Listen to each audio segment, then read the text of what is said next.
紐約香港協會咧就可以邀請到世外嘅製作團隊同我做一個 online 嘅 pre-screening 嘅 Q&A 啦。咁今日咧就有我哋嘅導演啦 Tommy 同埋我哋嘅編劇同監製 Polly 喺度嘅。Hello，Hello，係啊，好多謝兩位抽時間同我哋做呢個 Q&A 啦。咁 Another Road 即係世外電影，終於嚟到我哋紐約上映啦。咁所以咧就有少少問題想請教兩位嘅。咁我哋不如講下呢個創作同製作先啦。我知道咧即係世外呢套戲咧就喺第第62屆啊金馬獎入邊咧就得到呢個最佳動畫啦。咁阿 Tommy 咧你就喺個得獎感言度有提到嘅，我覺得嗰句嘢好 punchline 啊，所以我覺得 pick up 到咧就係你話即係人生咧就好似一個動畫咁樣啦。咁首先就要做好你嘅關鍵格，然之後再慢慢填滿嗰啲中間格啦。咁對於你嚟講咧，其實世外呢部作品入邊嘅關鍵格同埋呢個中間格分別係啲乜嘢咧？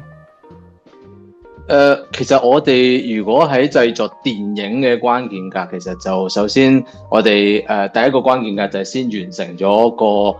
短片先啦。我同 Polly， 因為大家都各自有大家嘅諗法，然之後我哋就以短片成為第一個 milestone 啦。咁之後我哋就去下一步就可能就係集資啦，然之後再之後就係真係去揾製作嘅人嘅班底咁，然之後再咁，其實呢啲都係一啲好 technically 嘅一啲關鍵格嚟嘅。咁但係其實對我哋嚟講，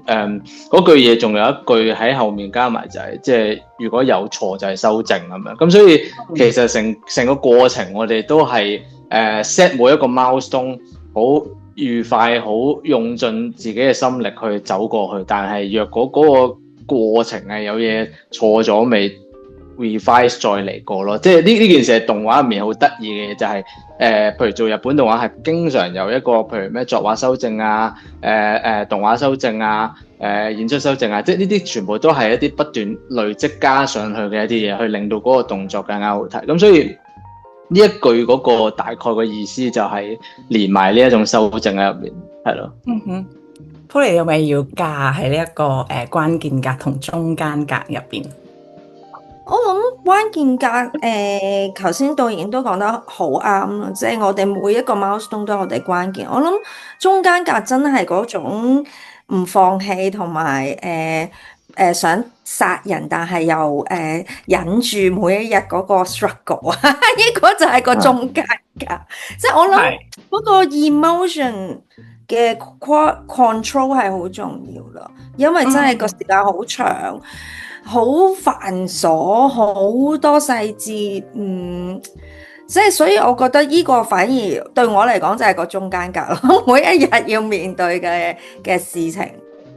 係啊，我覺得你哋都講到咧，即係頭先 Tommy 有提及呢個2019年嘅嗰個得獎嘅短片啦，去到2025年呢成套世外變成一個動畫長片啦。咁其實你啱啱都有提及到一啲即係呢7年入邊嘅爭少少想放棄嘅中間格，或者你喺遇到一啲挫折嘅中間格啦，你可唔可以分享下咧？即係呢7年入邊啦，其實有冇啲咩心路歷程可以同大家分享啊？我自己喺做呢條電影之前咧，其實我都有喺16、17年嗰陣，我都試過幫我另外一套電影去做過一啲動畫導演嘅個崗位。咁但係嗰個電影就最終就係冇咗啦，咁樣即係做到中途就失單咗咁樣。咁所以我就已經有個概念就係原來電影係極度容易會胎死腹中嘅咁樣。然之後更甚就係我哋去後續去請好多唔同嘅人入嚟個團隊嘅時候，都發覺有好多人都有呢個相關嘅經驗，就係原來你做過某個 project， 但係嗰個 project 其實我哋都聽過，原來佢冇咗喎，或者點。咁所以呢一樣嘢其實係對我嚟講好驚，即係極度容易會發生。咁但係就係有一種我會話係我哋有堅持，係真係覺得冇啊，即係咁你都唔知呢個機會之後仲有冇。咁所以就把握呢個機會啦，同埋就係我哋都要講，我哋都係好彩嘅，即係喺我哋每次臨近就嚟爆炸要放棄之前，都硬係會有一啲好嘢會令到你 sustain 到嗰樣嘢，即係可能即係有一啲消息會話，喂唔係喎，好似有啲好嘅即係資金嚟緊喎，話有啲好嘅人會過嚟幫手喎，咁樣即係呢件事好似硬係唔俾你死咁樣，即係所以其實某程度上我都覺得係我哋有幾分好彩嘅，但係都要我同 Poly 特別係 Poly 啦，即係佢每一日都心臟病發㗎啦，咁但係起碼叫做可以撐得住佢咯，即係而家我哋嘅經歷係咯，未死咯，係咯。係啊，我諗其實最開頭冇諗過咁難嘅，其實因為我哋遇到 Covid，因為其實我自己本身係一個電影監製啦，同埋電影編劇啦，咁其實我都拍過好多電影，咁所以其實我對做呢一套電影最開頭係冇諗過咁難咯。即係我會覺得我用翻做電影嘅方法，只不過佢嘅媒介係動畫。咁但係當 Covid 發生嘅時候，就好多嘢都係完全唔係你想象嘅事情啦。咁包括資金啦嘅流向啦，大家對市場嗰個預估啦，即係如果 as 一個 producer 咁樣去諗，即係有好多嘢你冇辦法說服到好多人去相信個 project 可以繼續落去。咁再加上因為香港係冇做過咁樣類型嘅咁大型嘅 scale 嘅 production， 就更加大家會覺得你揾唔揾到人。我好記得我哋最開頭同人哋講我哋要做電影嘅時候，每一個人都同你講，邊有咁多人做啊？做唔到㗎喎，係做唔到㗎喎，邊有咁多人做啊？咁樣，咁我諗我同 Tommy 係有一種傻勁咯。我哋覺得，我哋直覺覺得做到嘅，我哋咪試咯。咁，我諗可能係呢一種傻勁啦。其實我哋真係冇乜話計劃得好好啊，一定會做到啊，係絕對冇嘅。好彩而家啲投資方見到我係做咗啫，如果唔係你就嬲死。但係冇嘅，我哋相信，即係我同 Tommy 師奶都傾過，無論點我哋都會做到，只不過 how long it takes 咯。咁所以我哋其實係，我雖然日日都話想放棄，因為我想殺人啊嘛。咁因為我啲鬼之牙，如果你睇咗套戲就知我有鬼之牙啦。咁但係其實都係我哋嘅目標冇變過，就係我哋一定要完成佢，同埋最主要好想大家全世界嘅人，即係有機會睇呢套電影嘅人都知道香港係有好好嘅動畫師。我覺得呢樣嘢可能真係一個幾重要嘅 motivation 咯。咁我自己個人嘅 motivation 就當然，我好想全世界人知道香港有個咁叻嘅導演啦。咁呢個係真心嘅。咁所以我諗係因為咁樣，所以個心路歷程雖然係每一日都係咁樣心臟病發咁樣，但係就唔知都捱得過咗嘅，係啦。咁同埋真係有好多人幫我哋，係真係有好多人幫我哋，呢個係真係好 amazing。我有睇過你哋其他嘅一啲訪問啦，或者係一啲製作嘅短片咁樣啦，咁我都覺得哇嗰個信念真係好強啊，同埋係真係一個好強嘅 teamwork 先可以令到呢件事情真係發生咯。咁其實喺成套作品入邊啦，我都想問你哋各自，即係你哋最滿意嘅係邊一部分啦？或者如果有機會去重新製作嘅話咧，有冇邊一個部分你特別想修改或者去完善嘅咧？我最滿意其實我其實真係好老土嘅，但係因為我覺得我哋可以喺咁艱巨嘅情況下完成到呢件事係我最滿意嘅。的而且確其實仲要即係錦上添花，就係佢都入到唔少嘅影展咁樣啦。係啊，但係因為呢件事係有好多嘅個人意志喺入面，係未必即係因為好多你喺製作嘅時候，你其實係不斷咁樣拋一啲嘢走，你冇辦法可以將自己內心最美好嘅嗰樣嘢入去。即係 even 我覺得 Poly 一開頭諗嘅好多古仔入面，可能都因為電影呢個媒介，所以或者製作嘅考量，就我哋都擺走咗。咁但係都唔及真係最後完成得到，所以呢一樣嘢係我哋要好多即係好似臨時要改嘢啊，臨時要整，即係咁呢件事係我哋嘅好 flexible， 所以我覺得呢一樣嘢已經係我最滿意嘅。咁但係你頭先提嘅美術，其實我自己都係都覺得好嘅。不過我可能我比較煩，我就覺得可以更好啦。咁啊，即係係啦。咁 even 我哋其實今次嗰個製作上面對我嚟講，我覺得因為真係第一次做啦，同埋我哋有好大部分時間其實唔係齋製作，我哋仲要開發，我哋仲要去諗真係點樣用呢條 team，我哋冇咩前人嘅一啲嘢，咁所以變相我唔係好識玩呢隻 game。咁我唔滿意嘅地方可能就係因為我對自己嘅經驗不足，令到我冇辦法可以好將真係我哋覺得最好嘅嗰一面擺出嚟。可能而家都唔差嘅，但係就硬係有一種哎呀爭啲打咗個折咁樣，係啦。咁所以呢一個就係我嘅即係少少嘅遺憾咯，係啦。對我嚟講，我諗最開頭冇。即係因為有好多原因，我哋冇辦法係 plan 得最好先開始，咁所以如果我哋可以再 plan 好啲，可能我會喺個 opening sequence 嗰度做多啲古仔上邊嘅補足啊，因為而家世外嗰個世界觀唔算特別完整啊，因為要好快就入正題，咁變咗嗰個部分會係我一個遺憾啦，即係我都寫咗好多內容咁，但係最尾我哋冇辦法做到，一來係個片長太長啦，二來我哋都冇錢做，咁所以只能就講古仔啦為主啦，咁所以希望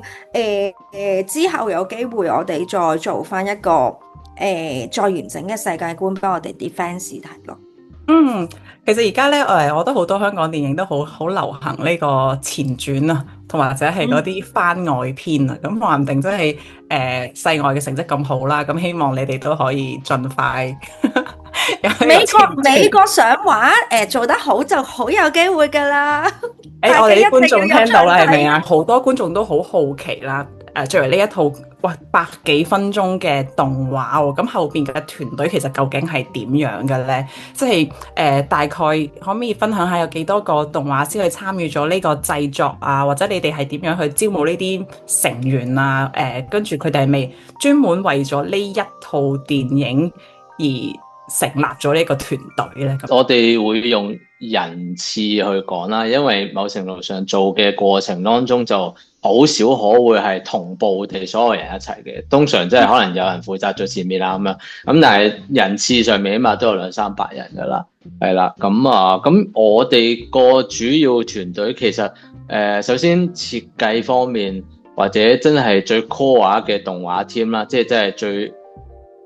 重要嘅嗰啲場口。嗰啲監修嘅人全部都係喺香港有個 studio， 我哋係即係塞滿晒咁樣，咁就嗰一班人就係叫做好似一個大佬咁樣啦。咁但係的而且確，因為頭先都有提到，其實香港真係唔係好夠人，咁所以其實我哋都會係同好多唔同嘅地方嘅人去合作啦。咁所以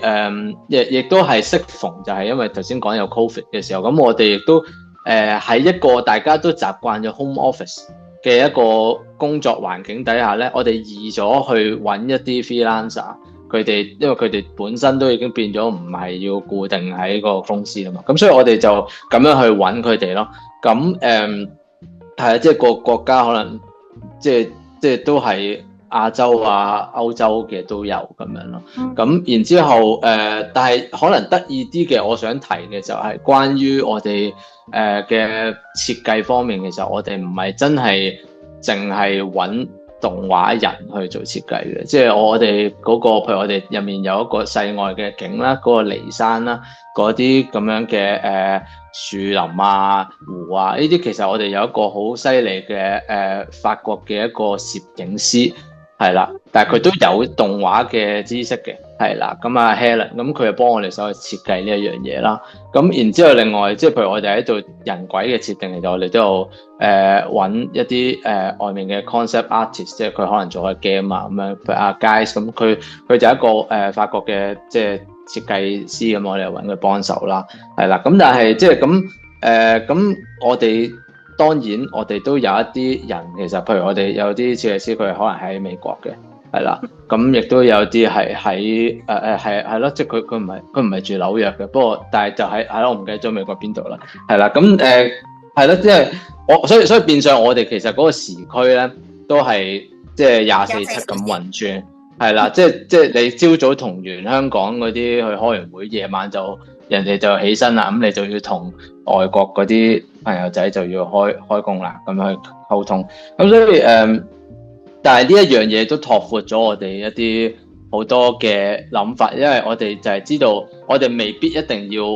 未必咁好嘅資源去揾到一啲好有經驗嘅動畫相關嘅人，但係我哋都因為呢一樣嘢變相就係咁其實佢哋都 share 同一個 mindset， 都係有個同一樣嘅創意喺入面啦。咁點解唔試下咁樣去揾佢哋咧？即係正如我哋動畫師，我哋都未必真係揾動畫去畫，我哋揾到好多香港好叻嘅漫畫家去畫。咁所以呢一樣嘢就係變得呢套戲有啲唔同嘅質地，就係因為呢個原因咯，係啦。喺我哋招募咁多人裏邊，咁其實首唔先我哋就因為源於我哋本身個 studio 已經一路有啲短片啊廣告嘅 job，咁而導演就一路都會同一啲唔同嘅 animation artist 合作，咁所以其實今次我哋一標頭先我講翻嗰句先 Pon5 Creations 咧係因為世愛而開嘅呢間公司，即係。全因為咁樣，而我哋去做呢件事。咁但係喺真正成型成個 project 之前，咁當然就要接好多 job 啦，去維持生計啦。咁所以其實喺嗰個過程裏邊，導演其實已經係物色咗一啲好嘅 artist。咁我可以咁樣講啦，其實基本上香港能夠話我哋呢個 style 嚇，唔係因為。動畫師有好多唔同 style 噶嘛，但係能夠話我哋呢個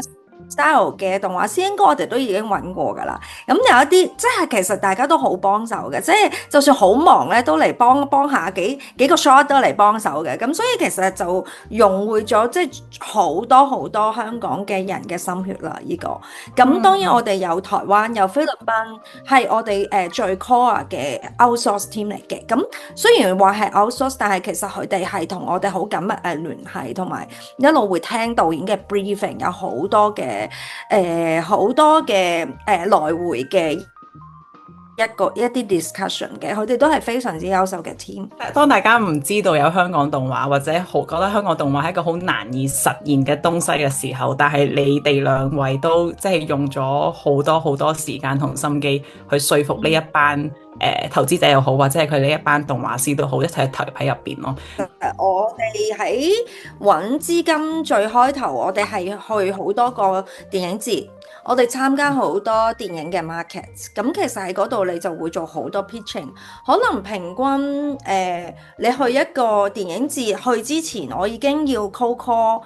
幾百個 email 去睇下有幾多人覆你，覆你之後你仲要set up 到個 meeting 見佢，仲要等消息。咁其實我諗嗰幾年間應該都有1000個嘅。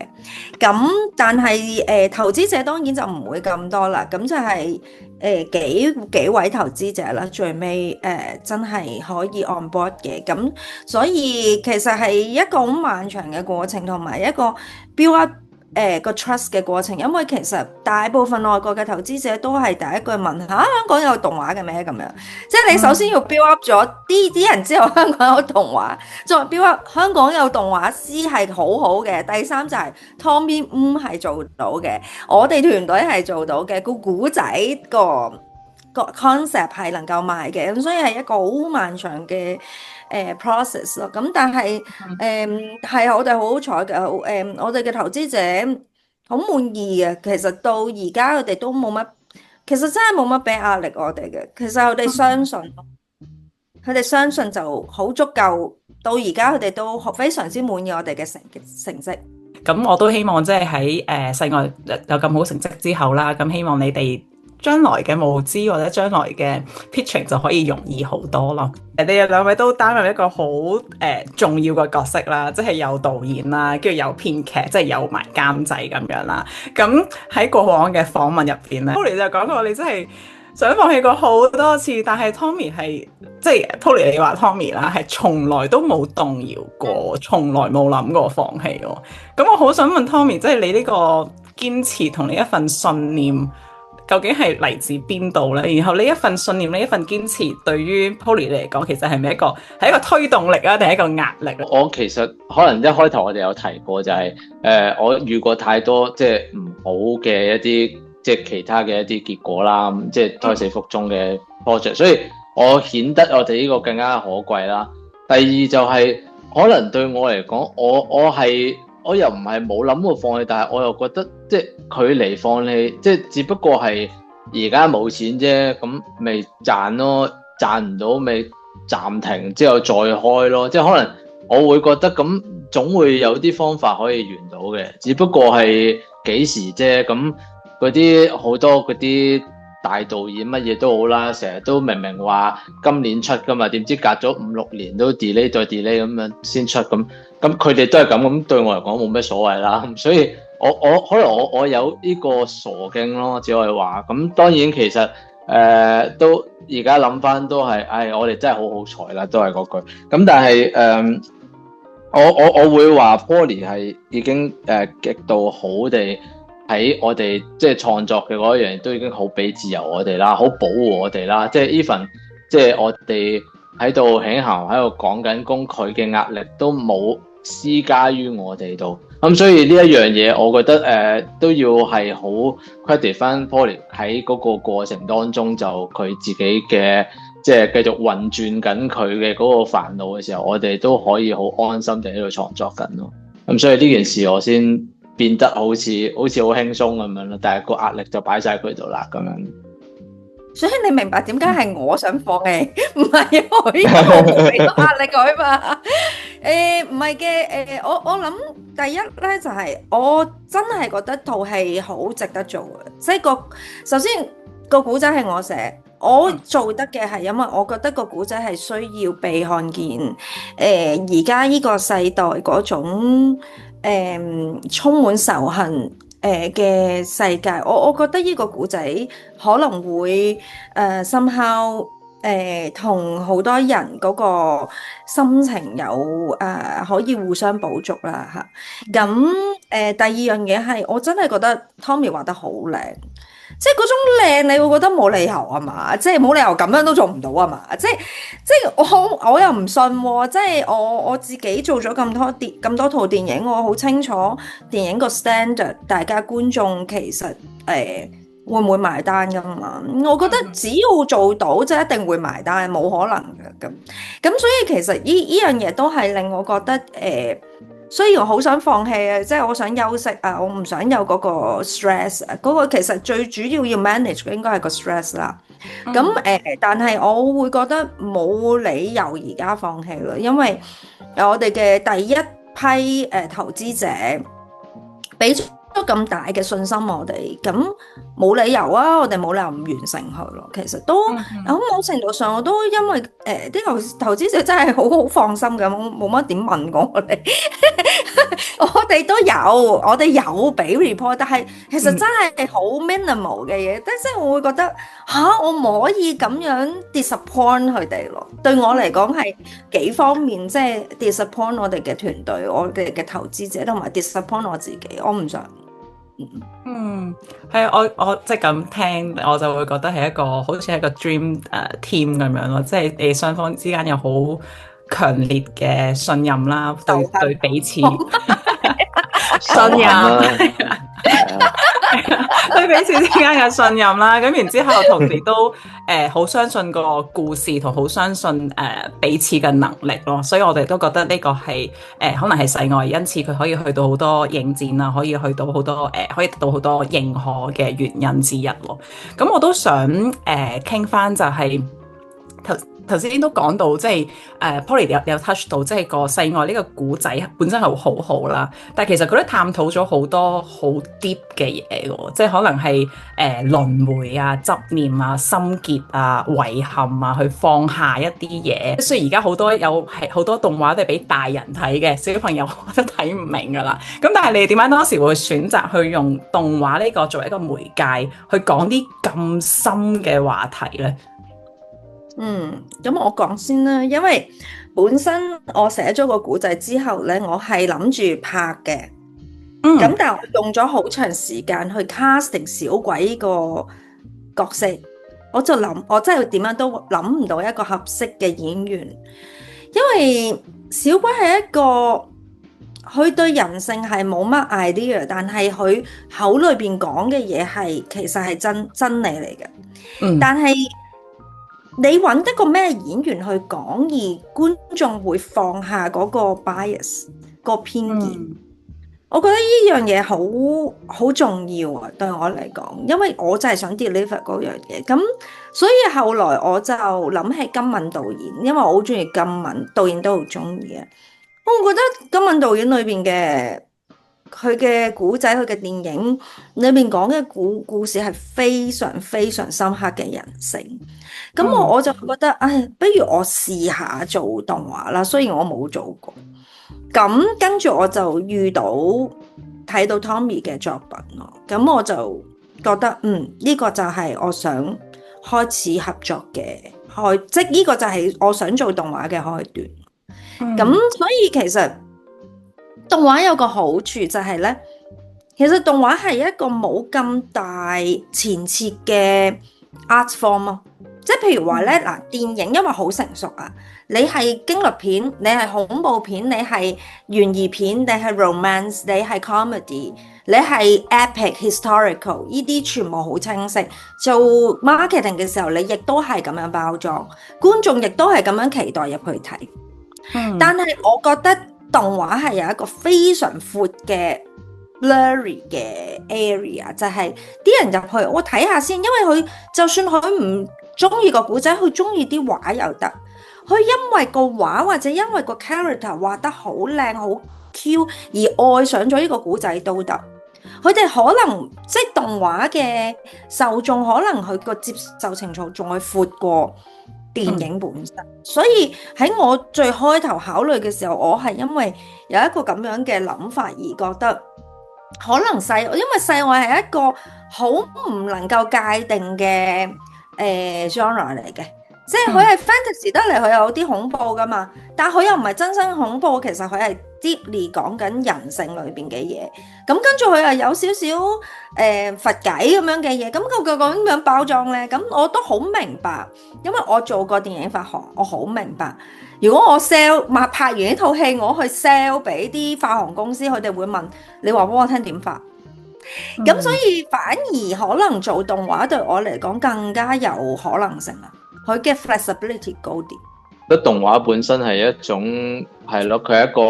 模糊嘅媒介啦，即係佢就係你望住一堆像素，望住一啲點線面，但係你可以幻想到現實嘅一啲投射啦，即係可能我哋望到某一個動畫角色，我會聯想，呢個咪好似阿陳生，呢個咪好似阿李太咁樣，即係好似有種你自己都擺落去咁樣嘅嗰種感覺。咁所以即係佢冇咁，即係咁你話電影都係嘅，咁實拍都有嘅，但係因為我哋更模糊、更符號咁樣嗰件事去呈現，咁佢可以被接受、被代入嘅嗰個空間亦都越大啦。咁呢一樣嘢都係我覺得動畫嘅吸引之處啦。咁但係即係真係如果即係最具體咁講，因為我以前讀書嘅時候，我都有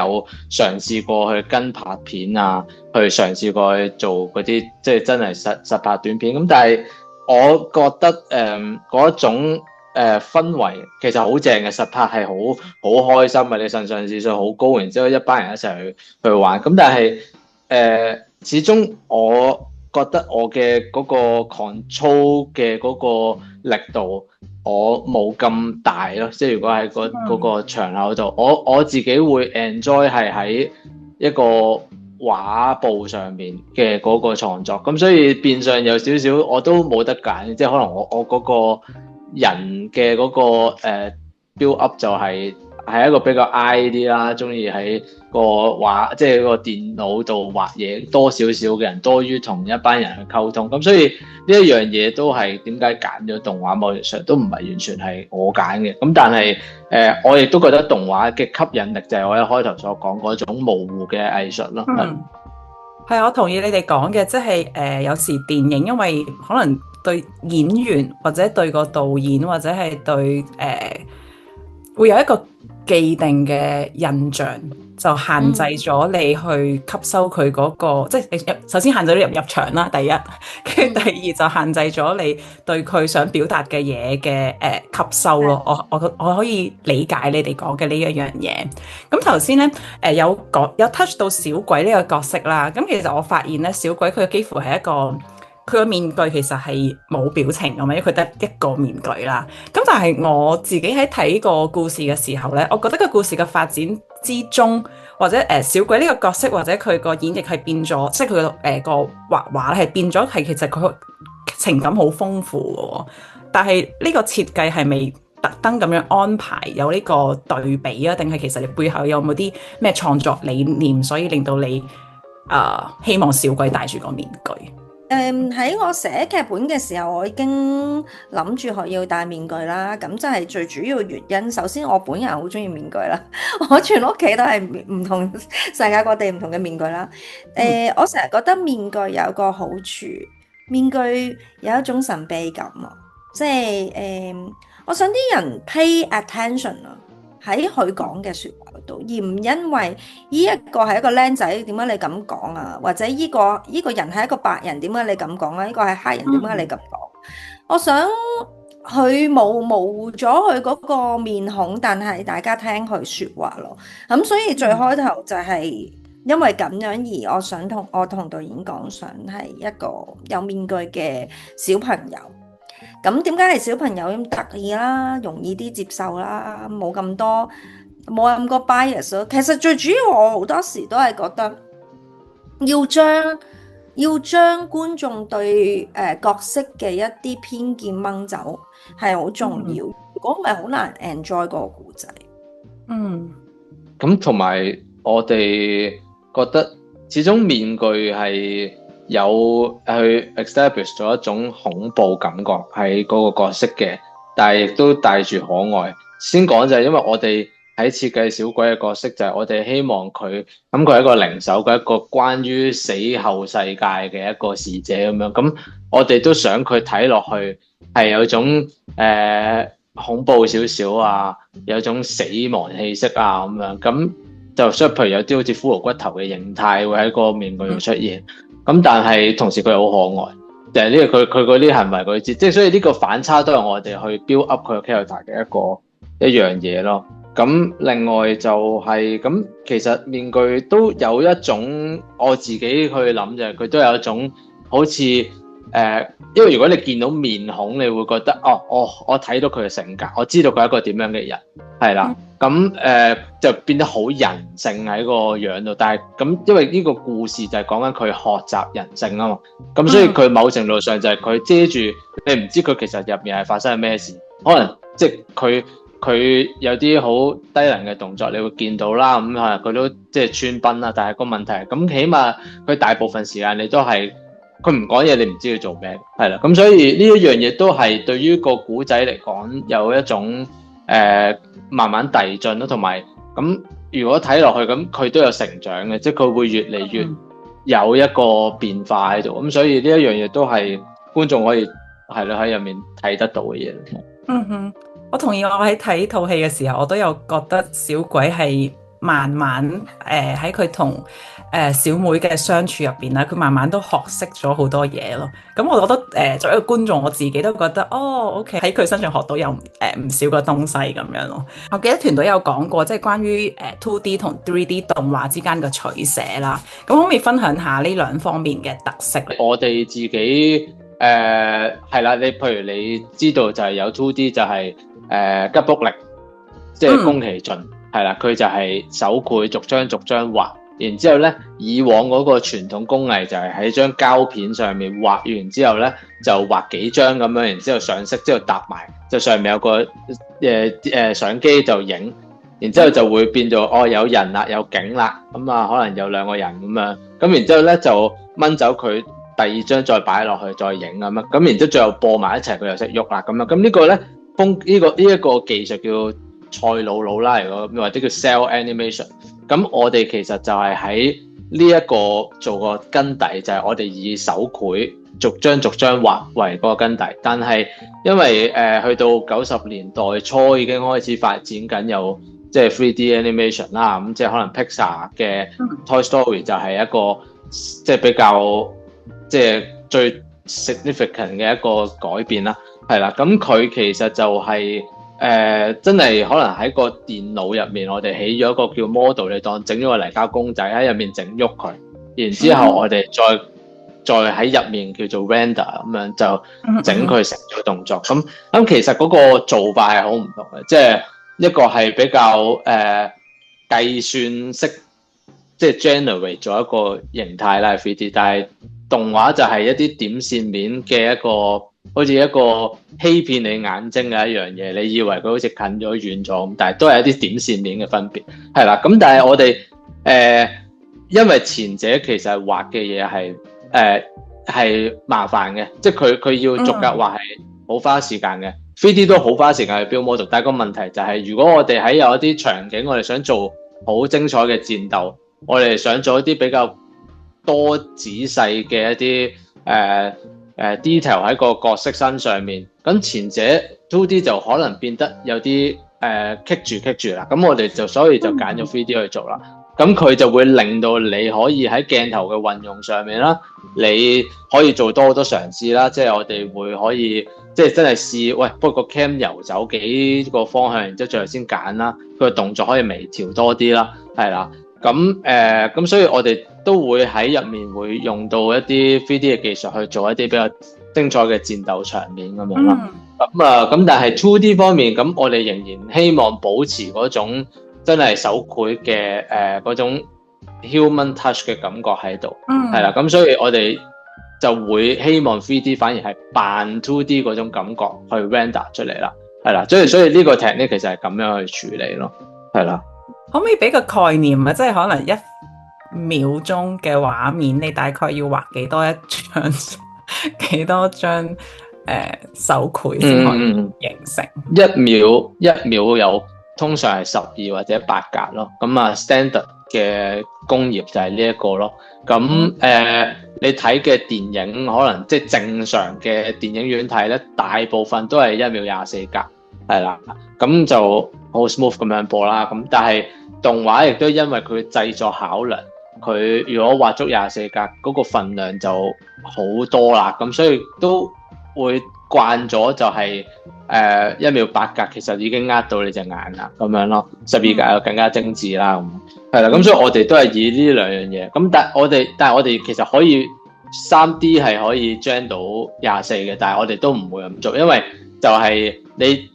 觀影嘅經驗就係慣咗動畫就係有少少窒窒地，一少少窒窒地先似嘅，係啊。咁所以我哋都保留翻係即係8格、12格咁樣咯，係啦。好難以想像咯，即係係啊，所以好多你乘一乘，你就知我哋畫咗幾多嘢。太難想像啦。每一張都有好多人參與先完成到個 shot 嘅喎，即係佢唔係畫喎，係由設計到 layout 去到 key animation，in between colouring，去到最尾 render， 全部都要人手去做，即係所以係一個好，即係我可以咁講，可以係一個 artwork 咯，即係佢唔係一個就咁 generate 出嚟嘅嘢咯。改編自己嘅千年鬼嘅故事啊嘛，喺呢個故事嘅改編啦、角色嘅設計啦、動作風格之類啦，有冇啲咩文化或者係個人嘅經歷有啟發咗你？的確放咗好多唔同嘅文化嘅元素喺裏邊嘅。咁因為我哋本身改編呢個古仔嘅時候，我同導演都係決定嗰個古仔嘅根基係唔同世界、唔同各地嘅文化，我哋係有一種模糊感喺度嘅。譬如話第一個古仔，因為觀眾未睇啦，所以就唔講個古仔內容啦。但係其實佢嗰個 background 係東方，但係你 identify 唔到究竟係古代嘅某一個國家、邊一個時段嘅。我哋係因為咁而將好多唔同嘅元素 mix 埋一齊，你會覺得佢係東方。咁所以其實係一種咁樣嘅諗法。咁我哋當然喺個古仔嗰個寫嘅過程裏邊，咁其實我自己本身對佛學啦係有我覺得有時會幫到我，但係我唔係佛教徒啦。咁我可能我同導演都會有一啲諗法會放喺裏邊啦，甚至係其實小鬼都係源於藏傳佛教嘅一個斯陀林傳主嘅一個 character 去發揮嘅係一個死亡嘅時候會出嚟跳舞嘅骷髏頭嘅形象嘅一個 character。咁黑天都係嘅，其實黑天係印度教嘅一個神演，即係個設計係咁樣演化出嚟。咁甚至你睇到天女佢係藍色皮膚，咁其實印度教裏邊都有神係藍色皮膚嘅。咁所以其實有好多呢啲 mixture， 但係我哋唔係為某一個宗教或者某一個文化去做呢一個 project， 而係我哋只係將唔同嘅 element， 我哋覺得 interesting 同埋可以 fit in 到 serve 到呢個 character 而去用咯。擺咗咁多文化同埋影響入邊之後啦，咁但係電影始終都係一個香港製作啦。咁我想問嘅就係有冇保留咗一啲香港嘅元素喺入邊啊，或者係一啲香港嘅設計啊、場景啊、風格啊呢啲對白啊之類嘅喺入邊咧？場景就我諗我哋冇刻意去擺嘅，但係先講對白就我哋喺諗嘅過程都係因為成程都應該用廣東話去諗嘅，我哋咁所以我哋都會想佢聽落去係有即係嗰種香港電影嘅味道係啦，咁所以係啦，即係因為對我嚟講，我自己都好中意港產片啦，Poly都做好多港產片啦，所以我哋個根底其實都係用港產片出發去做呢樣嘢，咁所以我諗係呢一樣嘢咯。咁我唔知阿 Poly 你有冇補充啊？對香港。係啊，香港元素，因為我哋全部都係香港人啊嘛，香港嘅 taste 咯，係喺裏邊。香港 taste 係啊。我覺得最大嘅香港元素其實係廣東話配音，即係我自己睇嘅時候，我係好開心聽到一個廣東話配音嘅動畫嘅。都想問嘅就係咁你哋喺挑選呢個配音嘅演員嘅時候啦，咁其實最主要嘅考量係乜嘢？同埋除咗廣東話之外，你哋有冇諗過用其他語言去其他語言嘅版本呢？特別係佢而家喺即係世界上發行嘅時候。我諗我哋有諗過嘅，咁但係始終對我同 Poly 嚟講，我哋最熟悉或者我自己讀得最舒服一定係廣東話啦。咁始終有好多香港嘅俚語啦，或者香港嘅一啲即係頭都大埋啊呢啲，咁你冇辦法可以喺個即係英文，即係可能有類似，但係冇咁精準啩，我估係啦。所以我哋喺即係想傳神地去表達呢一樣嘢，就係咁樣咯。咁同埋有種我哋真係好想嗰件事，佢哋演繹出嚟係似係一個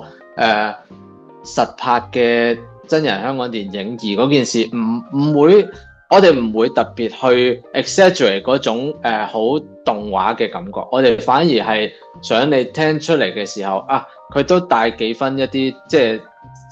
真實現實聽到嘅人嘅對話嗰種感覺 tune 多少少去嗰邊咯。即係其實呢個都係個 artist 嘅一個 judgment， 即係我想行左定右邊，即係我想卡通啲定係即係真人啲咁樣，咁我哋就偏嗰種多少少咁。係啊，都係 based on我哋自己覺得呢套電影嘅呢一個語調好啱一講我哋而家嘅呢一種比較關於憤怒啊，有少少沉重嘅一個 topic 咯。係啦，咁所以我哋揀演員講嘅對白，我哋都希望佢帶到呢一種嘅少少真實感嘅感覺喺入面，係啦。你嗰個配音嗰個語言上邊咧，我哋通常嗰個做法就係我哋做一個我哋最原本想做嘅就係 Cantonese。